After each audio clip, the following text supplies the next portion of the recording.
Viewers, may the grace of our Lord and Savior Jesus Christ multiply unto you. In this edition of His Words for today, we are considering yet another great theme, another great topic, the fame of Jesus. The fame of Jesus. And that is based on Mark chapter 5, verses 1 to 20. Because of time, we are not going to read all these verses now. We are going to read only verses 18 to 20. And later, we read some other verses as we proceed. Mark 5:18 to 20. As Jesus was getting into the boat, the man who had been demon-possessed begged to go with him. Jesus did not let him, but said, "Go home to your family and tell them how much the Lord has done for you and how he has had mercy on you." So the man went away and began to tell in the Decapolis how much Jesus had done for him, and all the people were amazed. Mark 5:1 to 20 is Mark's record of the healing of a demon-possessed man by Jesus. All the three evangelists called synoptic gospels, that is Matthew, Mark, and Luke, have the account. In the three of them, the healing of the demon-possessed man follows immediately the story of Jesus calming the storm on the sea. By their agreement in the presentation of these two stories, the evangelists have shown to us that Jesus is Lord over the entire creation. He is Lord over the entire universe. He is Lord in heaven. He is Lord on earth. He is Lord on the seas. He is Lord on the land. He is Lord over all kinds of animals. He is Lord over spirits and demons. He is Lord over the angels, and He is Lord over the entire human race. We are considering the account in Mark because it's the most detailed of all of the three.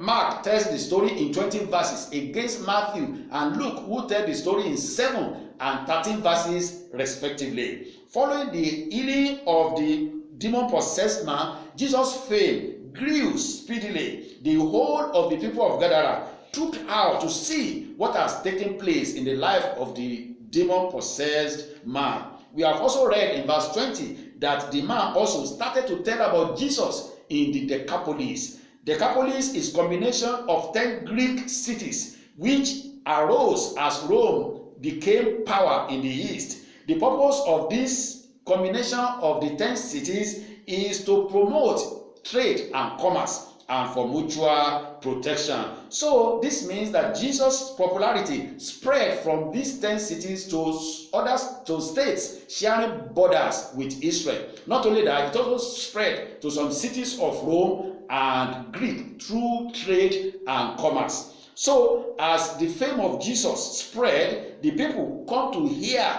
about him far and near. They came to hear about him as the following. One, in the first place, they came to hear about Jesus as the exorciser.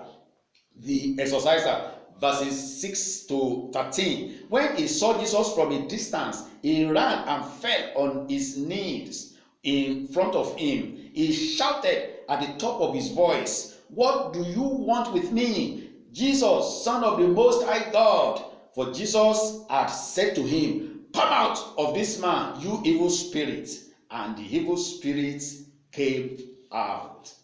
Jesus performed exorcism on this man. Exorcism is casting out of demons. That is what is known in today's term as deliverance. In verses 1 to 5, Mark describes the condition of this man before he met Jesus. He was terrifying. He inspired terror. No chain and fetters was strong enough to bind him. He lived outside the town in the tombs. No one could wait when he cried, usually at the top of his voice, and no one was strong enough to subdue him. What a terrible monster he had become, cutting himself at intervals with stones without clothes on him. What a pitied and terrible condition was his. But on this gracious day when he was delivered, the Lord Jesus was still at a distance from him when he came trembling before him and falling on his knees. According to Matthew Henry, the unseen hands of Jesus had subdued him.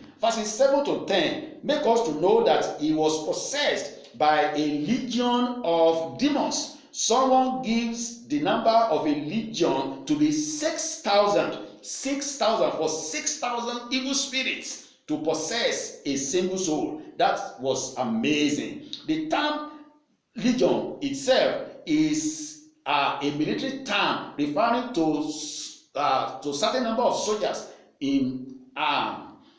So this means that this man was under the torment of a large number of militarily powerful demons before he met Jesus. But Jesus demonstrated his lordship over them. Hallelujah. He commanded them to leave their illegally occupied home so that the man could be free. They left at Jesus' command, and the man was freed indeed. To the point that when they came to Jesus, they saw the man who had been possessed by the legion of demons sitting there, dressed and in the right mind, and they were afraid. The man was free at last and was free indeed. I say to you who are being tormented today by demon or demons, that you are delivered in the name of Jesus. Demon, evil spirits, I speak to you, come out of them in the name of Jesus. Today you are free from demonic attacks and oppressions in Jesus' name. Today you are delivered from your sickness in the mighty name of Jesus. Not only that, they came to hear about Jesus as the exorciser, the people also came to hear about Jesus as the cleanser. The cleanser, that is verses 12 to 13. The demons begged Jesus, send us among the pigs, allow us to go into them. He gave them permission, and evil spirits came out and went into the pigs. They heard about 2,000 in number, rushed down the steep bank into the lake and were drowned. There is a puzzle here. Why did Jesus grant the demons' request to go into the pigs instead of sending them into the abyss? The best educated guess is that, which is based on the fact that according to the law of the covenant of God with Israel, pigs are unclean animals, and as a result, they should not be found around the people of Israel. They should not be found in their territories. So keeping pigs in that region was an indication that there were many Jews who have committed apostasy. They have thrown themselves out of covenant relationship with God, and as a result, they have given Satan power over them. So by granting the demons' request that led to the destruction of the pigs, he cleansed the land and the people of Gadara of those things that impede a life of purity and holiness. The cleanser, in a symbolic gesture, cleansed them of covenant violation. They did not understand this, so instead of appreciating him, they insulted him by asking him to leave their region. By this, he took their insults, contempts, and reproaches upon himself. Paul has said, for even Christ did not please himself, but as it is written, the insults of those who insult you are falling on me. That is Romans chapter 15 verse 3, quoting Psalm 69 verse 9. Today, I say that the cleanser, even the Lord Jesus Christ, will cleanse our lands of insults and contempts and of reproaches, of insurgencies and corruption in his mighty name. He will cleanse you of your shame and cover you with his Shekinah glory in his name, in the name of Jesus. Amen. Lastly, the people came to hear about Jesus as the restorer. They came to hear about Jesus as the restorer. That is verses 18 and 19. As Jesus was getting into the boat, the man who had been demon possessed begged to go with him. Jesus did not let him, but said, go home to your family and tell them how much the Lord has done for you and how he has had mercy on you. The man wanted to follow Jesus Christ probably for two good reasons. One, for fear. He was thinking that should he be left alone without the physical presence of Jesus, the demons may stage a comeback and torment him again. Two, for gratitude, to be part of Jesus' company so that he can continue to render services to them in appreciation of the great and mighty thing that he has done in his life. The Lord Jesus, however, appreciating the man, did not want him to follow him, also for two good and more important reasons. One, for testimony, so that the man will continue to be in that region as a living testimony to the power, to the saving power of Jesus Christ. And two, for restoration. The Lord knew that the family of this man would have been extremely sorrowful, would have lost hope on his healing. As a result, the Lord was specific on his instruction to him. The instruction the Lord gave him was go home to your family. Go home to your family. The Lord asked him to go home to his family, go home to your family so that you can make them to rejoice again. Go home to your family so that you can have a reunion with them. Go home to your family so that they can know that their lost man of many years had been restored, so that they can know that their lost hope of many years had been restored.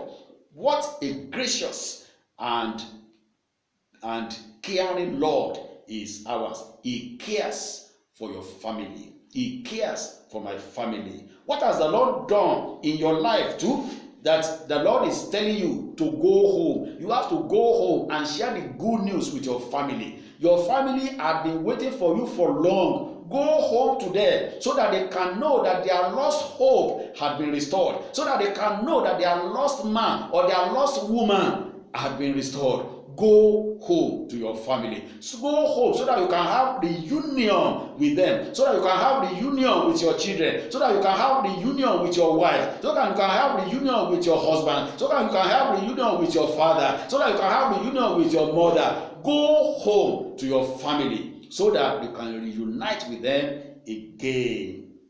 Which hope have you lost? The Lord is restoring your hope today. The Lord is restoring the hope of your marriage. The Lord is restoring the hope of your business. The Lord is restoring the hope of your children. The Lord is restoring the hope of your faith in the mighty name of Jesus. The Lord is restoring the hope of your health in the name of Jesus. The Lord who restored Job is restoring you in his mighty name. Amen. Amen. In the name of Jesus, you and your loved ones will soon shout hallelujah as you sing, what the Lord has done for me.